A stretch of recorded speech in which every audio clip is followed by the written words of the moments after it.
question, comment se fait-il que l'Afrique soit, je ne dis pas épargnée, parce que c'est pas le cas de l'Afrique du Nord et c'est pas le cas de l'Afrique du Sud, mais qu'une partie de l'Afrique, dont on décrivait dans la presse au début de cette affaire que c'est là qu'avait avoir lieu la catastrophe, la catastrophe, elle est dans les pays occidentaux et elle n'est pas au cœur de l'Afrique.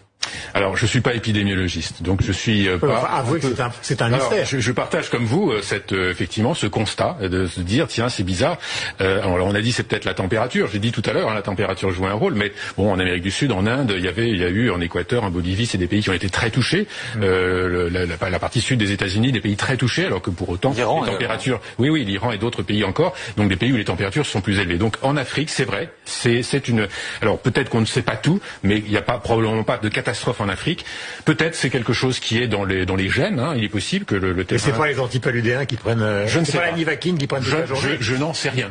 Je n'en sais rien parce que je n'ai pas vu. Vous êtes pharmacien, Guillaume Durand. Non, pas du tout. Non, mais encore une fois, c'est pas du tout ça. Mais disons au moins une fois son nom. L'hydroxychloroquine, je l'ai déjà dit. Non, mais disons une fois son nom. C'est quand même le sous-entendu de Didier Raoult, et Dieu sait que récemment j'ai eu une interview un peu chahutée avec lui. C'est quand même son sous-entendu depuis le début. Je vous ai dit, je commenterai pas parce que j'ai dit tout à l'heure, je suis contre les polémiques. Il n'en faut pas, il faut des messages